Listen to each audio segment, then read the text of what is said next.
नमस्कार दोस्तों, मैं हूं आपका होस्ट सूरज कुमार और आप देख रहे हैं IGNOU IQ Hindi YouTube channel. आज हम बात करेंगे BPSC 105 जिसका शीर्षक है तुलनात्मक सरकार और राजनीति का परिचय। इसमें हमने ऑलरेडी इकाई 4 तक पढ़ लिया है। आज हम बात करेंगे इकाई 5 की। इकाई 5 जिसका शीर्षक है राजनीतिक आर्थिक दृष्टिकोण। इकाई में आगे बढ़ने से पहले आपको बता दें कि इसका एग्जाम जो है आपका कल है, तो आपको अगर इस सब्जेक्ट का बुक नोट्स चाहिए या फिर क्वेश्चन बैंक गेस पेपर चाहिए तो आप दिए गए नंबर पर फोन करके अपना गेस पेपर या बुक नोट्स क्वेश्चन बैंक ले सकते हैं। साथ ही साथ अगर आपको अपना हैंड रिटन असाइनमेंट बनवाना है या PDF असाइनमेंट लेना है तो भी आप दिए गए नंबर पर फोन करके अपना असाइनमेंट परचेज कर सकते हैं। तो आइए बिना किसी देरी के शुरू करते हैं आज का हमारा टॉपिक। देखिए, राजनीतिक आर्थिक दृष्टिकोण। राजनीतिक दृष्टिकोण क्या है आप लोग जानते हैं। आर्थिक दृष्टिकोण, आर्थिक जहां पर आर्थिक शब्द आता है समझ लीजिएगा पैसे के बारे में बात हो रही है, आपकी प्रगति, विकास, उन्नति। क्योंकि जब इंसान के पास पैसे होते हैं, जब आपके अकाउंट में पैसे होते हैं, आपके जेब पैसों से भरे होते हैं, तभी आप विकास करते हैं। डेवलपमेंट कब होता है? आप जाइएगा सोमालिया, बहुत ही गरीब देश है। क्यों? क्योंकि उनके पास पैसे नहीं है। वहीं पे आप चले जाइए दुबई, उनके पास बहुत पैसा है। तो सोमालिया और दुबई में अगर कोई फर्क आपको दिखे तो फर्क किसका दिखेगा? पैसे का। एक देश जो गरीब है, पैसा नहीं है, वहाँ के लोग भूखे मर रहे हैं। वहाँ पे इंफ्रास्ट्रक्चर नहीं है, शिक्षा अच्छी नहीं है, स्वास्थ्य अच्छी नहीं है, डेवलपमेंट नहीं है। वहीं पर आप दुबई जाएंगे तो पैसा का भरमार है, वहाँ पर डेवलपमेंट है, ऊंची ऊंची गगनचुंबी इमारतें हैं, डेवलपमेंट हुआ है, विकास हुआ है। क्यों? एक ही रीज़न है, मनी, पैसा। तो राजनीतिक आर्थिक दृष्टिकोण, देखिए किसी भी देश को विकास करने के लिए दोनों चीज चाहिए।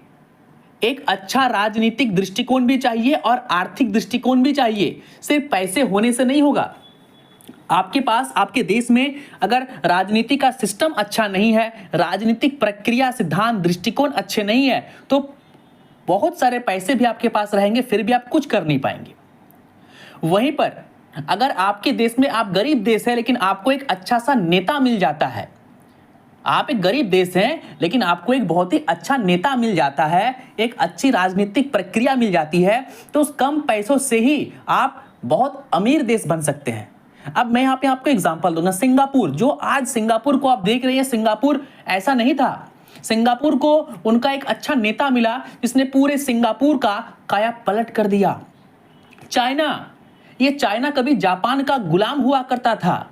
जापानी लोग चीन पर शासन किया करते थे, लेकिन आज उसी चीन को आप देख लीजिए, जापान के ऊपर से बार बार एयर, जो आपका जेट होता है, एयरक्राफ्ट होता है, वो पार करते रहता है, धमकाते रहता है, बहुत डेवलप है। क्यों? उन्हें एक अच्छा नेता मिला। वहीं पर आप अगर 57 इस्लामिक देश है, उन 57 इस्लामिक देश को अगर आप देखें, डेवलपमेंट है, पैसा है, सब कुछ है। तो डेवलपमेंट उन्होंने खुद नहीं किया, बाहर से इंजीनियर बुलवाए। उनके पास खुद की कोई टेक्नोलॉजी नहीं है, खुद का उनके पास परमाणु हथियार भी नहीं है, वो बाहर से मंगवाते हैं। लेकिन वही अमेरिका को देख लीजिए, सब कुछ खुद का है। चाइना को देख लीजिए, सब कुछ खुद का है। हम भारत को देख लीजिए, सब कुछ खुद का है, पैसा भी है, टेक्नोलॉजी भी है, सब कुछ है। परमाणु में भी हम लोग आगे हैं। इसरो को देख लीजिए, कितनी नई नई जो है ऊंचाई इसरो जो है वो छू रही है। आई बात समझ में? पहला टॉपिक इसमें आपका है आधुनिकीकरण सिद्धांत, आधुनिकीकरण के रूप में विकास। देखिए, विकास जब भी हम लोग बोलते हैं डेवलपमेंट, तो डेवलपमेंट को हम लोग देखते हैं किसके थ्रू? मॉडर्नाइजेशन, यानी आधुनिकीकरण का चश्मा जब हम लोग पहनते हैं तो हमें विकास दिखता है। आप कोई ऐसे गांव चले जाते हैं जहां पर बिजली नहीं है, जहां पर अच्छी सड़कें नहीं है, जहां पर फोन पे, गूगल पे, पेटीएम का यूज नहीं होता, लोगों के पास मोबाइल फोन नहीं है, गाड़ी नहीं है, कार नहीं है, कुछ भी नहीं है, और आप कहीं ऐसे शहर में चले जाते हैं जहां पर सारे, मतलब सभी चीजें आधुनिक है। बिल्डिंग पे चढ़ने के लिए सीढ़ी के जगह पे लिफ्ट का व्यवस्था किया गया है, एस्केलेटर का व्यवस्था किया गया है, बड़े बड़े जो है वो शॉपिंग कॉम्प्लेक्स है, ATM है, कार्ड दिखाते ही पैसा मिल जाता है। पानी का बोतल, विदेश जाएंगे तो पानी का बोतल जो हम लोग फेंक देते हैं, उस पानी के बोतल को भी मशीन में डालकर आप पैसे ले सकते हैं। तो दोनों में क्या दिखा आपको? दोनों में क्या अंतर है? आधुनिकीकरण का। एक गांव जहां पर आधुनिकीकरण हुआ नहीं, तभी वो विकास नहीं कर पाया। और एक शहर जो बिल्कुल आधुनिक है वो डेवलप कर गया। सभी चीजें, सभी काम मशीनों द्वारा होता है। कार है, बाइक है, ओला है, उबर है, बड़े बड़े रेस्टोरेंट है, फोन पे, गूगल पे से लोग जो है वो ट्रांजैक्शन कर रहे हैं। तो आधुनिकीकरण, आधुनिक कब होंगे आप आधुनिक कब होंगे? दो चीजों से आप आधुनिक हो सकते हैं, एक शिक्षा, दूसरा आपकी आर्थिक उन्नति। दोनों में से अगर कोई भी एक आपके पास आ जाता है, या तो आपके जेब में पैसे आ जाते हैं, तो आप अपने देश को, अपने राज्य को, अपने गांव को क्या करते हैं? आधुनिक बनाते हैं। या फिर आप कहीं बाहर से पढ़कर आते हैं, विदेश में आप गए, 5 साल रहा, पढ़ के आया, विदेशी चीजों को देख कर आया कि अरे बाप रे, वहां तो एरोप्लेन चलता है। अब वो व्यक्ति जो विदेश में पढ़ के इंडिया आया, वो ट्राई करेगा कि वो तो सीख के आया ना, एजुकेशन लेके आया, तो वो ट्राई करेगा कि वहां के एजुकेशन सिस्टम को, वहां के राजनीतिक प्रक्रिया, पॉलिटिकल सिस्टम को मैं अपने देश में लागू करूं और मैं अपने देश को भी उस देश की तरह आधुनिक बनाऊं। यानी शिक्षा और पैसे, इन दो चीजों से आप अपने देश को क्या कर सकते हैं? आधुनिक बना सकते हैं। लगभग 1950 और 60 के दशक के बाद ये जो आधुनिकीकरण का सिद्धांत, यानी देशों का, राज्यों का जो मॉडर्नाइजेशन हो रहा था, ये शुरू हुआ। यानी आधुनिक समाज, आधुनिक विश्व का जो नींव रखा गया 1950 और 60 के बीच में रखा गया था। ये बात बिल्कुल आप ध्यान दीजिएगा। अब देखिए, यहां पर बहुत सारे ऐसे साइंटिस्ट, वैज्ञानिक के आपको नाम मिलेंगे, जैसे Karl Marx, Emile Durkheim, Max Weber, Talcott Parsons. ये लोग समाज शास्त्री थे, ये लोग दार्शनिक थे। इन्होंने भी सेम बात कही थी कि हम लोग विकास कर सकते हैं, डेवलपमेंट कर सकते हैं, किस चीज पर? आधुनिकीकरण करके। अगर आप आधुनिकीकरण को अपना हथियार बनाते हैं, तो फिर आने वाले टाइम पे आप बिल्कुल डेवलप हो जाएंगे। आप किसी भी ऐसे देश का नाम बताइए जहां पर जो है पूरा का पूरा जो है वो देश मॉडर्न हो चुका है, वो दुनिया मॉडर्न हो चुकी है। देखिए, वहां पे डेवलपमेंट है, वहां पे क्या है? डेवलपमेंट है। चाइना में तो इतना खतरनाक डेवलपमेंट है। मैं तो एक रील्स देख रहा था, उस रील्स में देख रहा था कि रोड में जो डिवाइडर होते हैं ना, वो डिवाइडर भी टेम्पोररी होते हैं। ट्रक आता है, वो डिवाइडर को ट्रैफिक के हिसाब से मतलब कम ज्यादा करते रहता है। अगर इस तरफ बाएं तरफ ट्रैफिक बहुत ज्यादा हो गया तो डिवाइडर को थोड़ा सा घसका देगा। ठीक है, तो इस तरीके का सिस्टम है। तो आधुनिकीकरण से क्या होता है? आप डेवलप करते हैं, विकास करते हैं, आपको दिक्कत नहीं होता, आपके पास अच्छा हॉस्पिटल होता है, अच्छा कॉलेज होता है, बड़े बड़े सिनेमा घर जो है वो होते हैं, आपके सारे काम काफ़ी आसानी से इजी में हो जाता है। घर बैठे हम लोग जोमेटो, स्विगी में खाना ऑर्डर करते हैं ना। तो यही तो क्या है? आधुनिकीकरण है। लेकिन देखिए, आधुनिकीकरण के कारण जो है ना, मतलब 2-3 तरह के दार्शनिक हुए हैं, उनके बीच में क्या हुआ? बहस छिड़ गया। बहस क्या छिड़ा? एक तबके का यह कहना था, एक खेमे का यह कहना था कि आधुनिकीकरण आने से लोकतंत्र को बल मिलता है। यानी जब कोई देश आधुनिक होता है तो लोकतंत्र को क्या मिलता है? बल मिलता है। यानी जो पहले लोकतंत्र नहीं था वो लोकतांत्रिक देश बनता है। लेकिन यह बात सच नहीं है। चाइना बहुत आधुनिक है, बहुत मॉडर्न है, लेकिन वहां पे लोकतंत्र है क्या? नहीं। रूस के साथ भी कुछ ऐसा ही है। तो क्या वो जो है लोकतंत्र है क्या वहां पर? नहीं। तो दूसरे खेमे के जो लोग थे उनका मानना यह था कि नहीं नहीं, ये बात गलत है। ठीक है, आधुनिकीकरण करने से कोई गारंटी नहीं है कि जो है कोई देश लोकतांत्रिक होगा। आई बात समझ में? तो ये हो गया आधुनिकीकरण के सिद्धांत के बारे में। चलिए आगे हम लोग बढ़ते हैं विकास, अल्प विकास और निर्भरता के रूप में। देखिए, बहुत ही आसान भाषा में मैं यहां पे आपको समझाऊंगा। नाम से ही स्पष्ट है, विकास, अल्प विकास और निर्भरता। देखिए, 2-3 तरह के देश होते हैं ना। एक देश होता है जो बहुत अमीर होते हैं, जैसे America, England, Switzerland, Italy, Sweden, Germany, Japan, China, Russia, Canada. ये लोग बहुत अधिक डेवलप हो चुके हैं। यहाँ पे अगर आप जाएंगे तो इनकी जो दिनचर्या है ना, उनकी दिनचर्या मशीनों से होती है। लोगों को अधिक मेहनत नहीं करने पड़ते, सड़कों पे अधिक दुर्घटनाएं नहीं होती। भारत में देखिए कितना रेल दुर्घटना हो रहा है। क्यों? रीजन क्या है? अभी तक हम लोग ट्रेन को उतना आधुनिक नहीं कर पाए हैं, सिस्टम को उतना आधुनिक नहीं कर पाए हैं। ऑटोमेटिक ब्रेकिंग सिस्टम की बात तो करते हैं, लेकिन ट्रेन एक्सीडेंट में वो लागू ही नहीं हो रहा है यार। अश्विनी वैष्णव जी दिखा रहे हैं कि ऑटोमेटिक ब्रेकिंग सिस्टम, जब एक ट्रेन दूसरे ट्रेन के पीछे आएगा तो ऑटोमेटिक जो है वो रुक जाएगा, लेकिन कहाँ हो रहा है भाई? रुक कहाँ रहा है, हो तो नहीं रहा ना। यानी कहीं ना कहीं आज भी हम आधुनिकीकरण से पीछे हैं, यानी विकास हमारे यहाँ पर उस तरीके का हुआ नहीं। तो हम लोग किस कैटेगरी में आएंगे, अल्प विकास। लेकिन जो हमसे काफी पहले ही विकास कर चुके हैं, America, Switzerland, England, Germany, Japan, तो ये लोग विकास की श्रेणी में आएंगे, ये लोग विकसित हो चुके हैं, यहाँ पर डेवलपमेंट हो चुका है। और दूसरा एक देश होता है जो गरीब होता है, तो वह निर्भरता का सिद्धांत को फॉलो करता है। यानी अब सोचिए कि कोरोना काल में जो हमारे यहाँ पर बना था क्या, पीपीई किट। जरा सोचिए कि हमारे देश में पीपीई किट बनता नहीं था, तो हम लोग पीपीई किट मंगवाने के लिए विदेशों पर निर्भर थे, हमें वहाँ से मंगवाना पड़ता था। यानी हम दूसरे देश पे डिपेंडेंट है कि वहाँ से पीपीई किट आएगा तो हमारे डॉक्टर यहाँ पर पहन के काम करेंगे। लेकिन हमने अब क्या किया, यहीं पर पीपीई किट बनाना शुरू किया। वेंटिलेटर यहाँ पर बनता नहीं था, हमने वेंटिलेटर यहाँ पे बनाना स्टार्ट किया। पनडुब्बी यहाँ बनता नहीं था, हमने बनाना स्टार्ट किया। परमाणु सबमरीन यहाँ पर बनता नहीं था, हमने बनाना स्टार्ट किया। देश में कभी जो है एयरक्राफ्ट बनता नहीं था, हमने बनाना स्टार्ट किया। तो हम क्या हुए, हम खुद पे डिपेंडेंट हुए। यानी हम जो विदेशों पर निर्भर थे कि वो हथियार देगा तो खरीदेंगे तो चलाएंगे, वो सामान देगा तो यूज करेंगे, अब वो सिस्टम खत्म हो चुका है।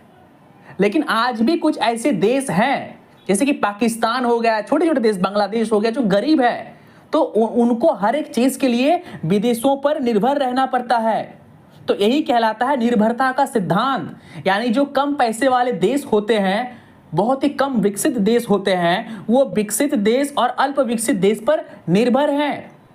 अब आपका हो गया मालदीव। मालदीव भारत पर निर्भर है, मालदीव भारत से बहुत नजदीक है। मालदीव में भूकंप आएगा, सुनामी आएगी, तो तुरंत जो मेडिकल सर्विस है वो इंडिया से ही तुरंत जाएगा, तो हम पे डिपेंडेंट है। मालदीव पे पीने का पानी नहीं है, तो पीने का पानी हमारे यहाँ से जाता है, हम भेजते हैं उन्हें पीने का पानी, तो वो हम पे डिपेंडेंट है।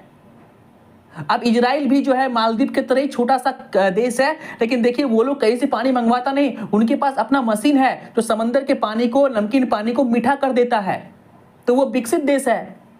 वही मालदीव जो है वो विकसित नहीं हो पाया, भले वहां टूरिस्ट हब बहुत बन गया, लेकिन विकास नहीं कर पाया। तो ये हो गया निर्भरता का सिद्धांत, यानी वो लोग निर्भर हैं। आगे बढ़ेंगे, वैश्विक प्रणाली का विश्लेषण। देखिए वैश्विक प्रणाली सिद्धांत तो ये है क्या, जब भी आप कंपटीशन करते हैं ना, तो आप सिर्फ एक देश के साथ नहीं कर रहे होते हैं, आप 10-15 देश के साथ कर रहे होते हैं।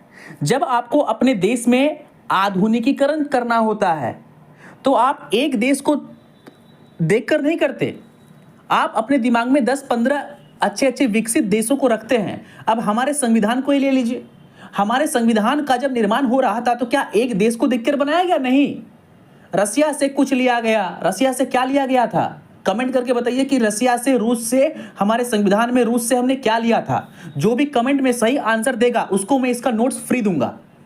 जो भी पहला कमेंट जो करेगा, जो इसका आंसर सही देगा कि रसिया से हमने क्या लिया था, रसिया के संविधान से हमने क्या लिया था, जो भी सही उत्तर देगा उसको मैं नोट्स बिल्कुल फ्री दूंगा। आपको करना बस इतना यह है कि आप अपने कमेंट का स्क्रीनशॉट लेकर आप मुझे व्हाट्सअप करोगे, आपको नोट्स और आपका जो क्वेश्चन बैंक है वो मैं आपको बिल्कुल फ्री में दूंगा, जो पहला कमेंट करेगा।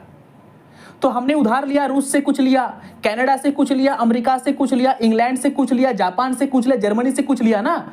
यानी पूरे विश्व का हमने अध्ययन किया, पूरे। बी.एन. राव, आपने बी.एन. राव का नाम सुना है? बी.एन. राव कौन थे? आपको पता है तो कमेंट में आंसर दीजिए, बी.एन. राव कौन थे? बी.एन. राव जो है संविधान निर्माता में उनका भी योगदान था। तो बी.एन. राव को संविधान का बहुत जानकारी था, पूरे विश्व के संविधान को उन्होंने पढ़ा था। तो हमारे जो संविधान सभा की टीम थी, उस संविधान सभा की टीम ने बी.एन. राव से कहा कि आपको संविधान का बहुत अनुभव है, तो आप समस्त विश्व के जितने भी बड़े बड़े लोकतांत्रिक देश हैं उनके संविधान को पढ़िए और पढ़ के हमें बताइए कि उनके संविधान से हमें क्या लेना है, क्या अच्छी अच्छी चीजें हमें जो है लेनी है उनसे। तो बी.एन. राव ने वही किया और हमने रूस से कुछ लिया, जापान से, जर्मनी से कुछ लिया, इंग्लैंड से कुछ लिया, कनाडा से कुछ लिया। तो कहने का तात्पर्य, वैश्विक प्रणाली, जब आप किसी चीज का अध्ययन करते हैं, राजनीति में हो या किसी और चीज में हो, तो आपको पूरे विश्व का अध्ययन करना पड़ता है, आपको देखना पड़ता है विश्व में कहाँ क्या हो रहा है। आपकी टेक्नोलॉजी, ऐसे भी छोटे छोटे देश हैं जो विकसित तो नहीं है लेकिन वहां की टेक्नोलॉजी बहुत ही शानदार है, वहां की टेक्नोलॉजी बहुत ही शानदार है। तो हमें पूरा विश्व का अध्ययन करना पड़ेगा खुद को डेवलप करने के लिए। जब आप राजनीति में सुधार करते हैं, जब पॉलिटिकल सिस्टम में आप सुधार करते हैं किसी भी देश में, अपने देश में, तो आपको पूरे विश्व का अध्ययन करना पड़ेगा कि कहां कहां पर लोकतांत्रिक देश है और वो देश, उस देश का राष्ट्रपति प्रधानमंत्री अपने देश को चला कैसे रहे हैं। मोदी जी जो सबसे सुप्रीम लीडर हैं पूरे विश्व के, तो मोदी जी हमेशा नंबर 1 2 पर क्यों रहते हैं? रीजन क्या है? रीजन यही है कि मोदी जी एनालाइज करते हैं पूरे विश्व का कि पूरा अमेरिका का गवर्नमेंट अमेरिका को कैसे रन कर रहा है, इंग्लैंड का गवर्नमेंट कैसे कर रहा है, चाइना कैसे कर रहा है, रूस कैसे कर रहा है, जापान जर्मनी कैसे कर रहा। तभी तो जाके उनके माइंड में कॉन्सेप्ट आता है कि वंदे भारत ट्रेन चलाएंगे। तभी तो उनके माइंड में आता है कि चेनाब ब्रिज, जमीन से काफी कई 100 फुट ऊपर जो है चेनाब ब्रिज, जम्मू कश्मीर के ऊपर से रेल क्रॉस करवाएंगे। तभी तो उनके माइंड में यह ख्याल आता है कि इंडिया में बुलेट ट्रेन लाएंगे। तो यही क्या है? वैश्विक प्रणाली का विश्लेषण है, उसका सिद्धांत है। आगे बढ़ते हैं, उत्पादन के तरीके का वर्गीकरण। देखिए, उत्पादन के तरीके, जैसे जैसे हम आधुनिक होते चले गए, हमारा जो उत्पादन, किसी भी प्रोडक्ट का, किसी भी सामान का उत्पादन करने का जो तरीका है वो भी बदल गया। पहले जो है किसान अलग किस्म से खेती करते थे और आज के किसान थ्रेसिंग मशीन, ट्रैक्टर और भी न जाने कितने आधुनिक मशीनें आ गई है। पहले कंपनी में मजदूरों के द्वारा किसी प्रोडक्ट को बनाया जा रहा था, आज मशीनें आ गई। अभी आप खुद याद कीजिए, आप अगर किसी ऑफिस में काम करते हैं तो कॉफी बनाने की एक मशीन होती है, इंसान को कॉफी बनाना ही नहीं पड़ता, ठीक है? इंसान वहां पे है ही नहीं। इंसान को, लोगों को बस क्या करना है, उस मशीन के अंदर में दूध और कॉफी डालना पड़ेगा, चीनी उसमें डाल देना पड़ेगा, बाद बाकी मशीन वो खुद से अपना कॉफी बना लेगी। भैया आपको यहां तक कि बटन भी दबाने का जरूरत नहीं है, आप कप लेके जाओ, ऑटोमेटिक कॉफी गिर जाएगी। यानी उत्पादन के तरीके बदल गए। विश्व जब धीरे धीरे विश्व जब आधुनिक होता गया, डेवलप करता गया, तो जो परिवर्तन हुआ, किसमें परिवर्तन हुआ? तरीकों में। किसके तरीकों में? उत्पादन के तरीकों में। आज से लगभग 50 साल 100 साल पहले एक बीघे खेत में मान लीजिए 20 क्विंटल चावल होता था, लेकिन आज उसी एक बीघे जमीन पर 40 क्विंटल चावल होता है। रीजन क्या है?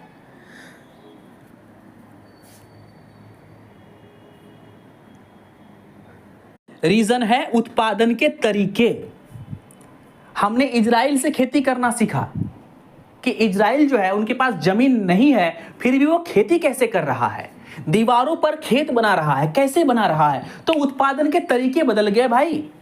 चलिए आगे बढ़ते हैं, वर्ग विश्लेषण और राजनीतिक शासन पद्धति।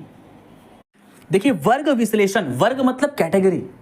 अगर आप पुराने जमाने में, पहले के जमाने में जाएं तो इंग्लैंड हो चाहे भारत हो, वहां पर जमींदारों का वर्चस्व था, कुलीन वर्ग का वर्चस्व था। अपने इतिहास में पढ़ा होगा 9, 10, 11, 12 में। तो उस टाइम जो बड़े बड़े जमींदार, कुलीन वर्ग, पैसे वाले लोग थे, बुद्धिजीवी लोग थे, वो मजदूरों के साथ और किसानों के साथ नाइंसाफी करते थे। रूस में क्या हुआ? मजदूरों के साथ अन्याय हुआ, तभी तो वहां के राजा के शासन को खत्म करके लेनिन वहां के राष्ट्रपति बन गए। यही ना हुआ था?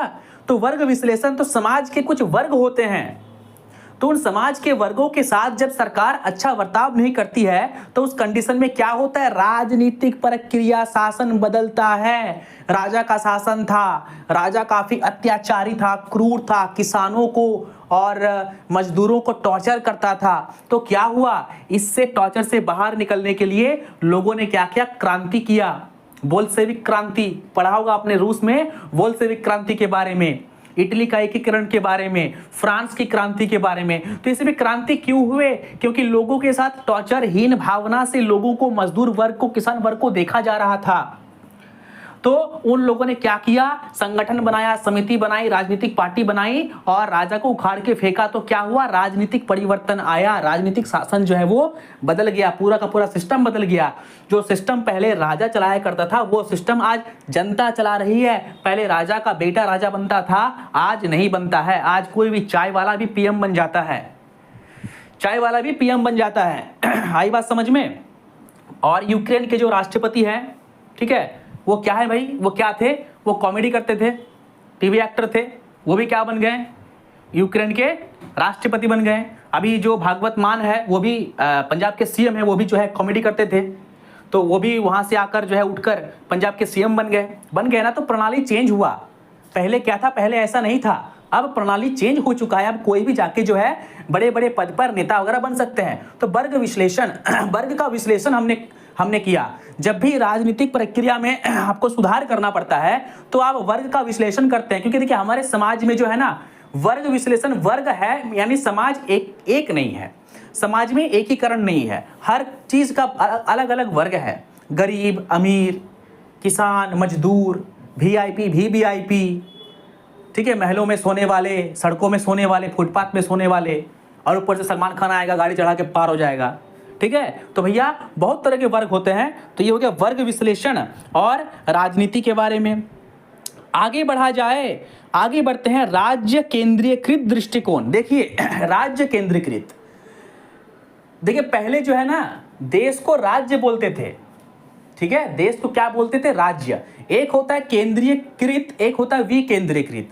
केंद्रीयकृत का अर्थ होता है सारा पावर केंद्र के पास हो, और विकेंद्रीकृत का अर्थ होता है सारा पावर जो है केंद्र के पास तो होगा ही पावर, लेकिन कुछ कुछ पावर जो है स्टेट गवर्नमेंट को भी दिया हुआ रहेगा।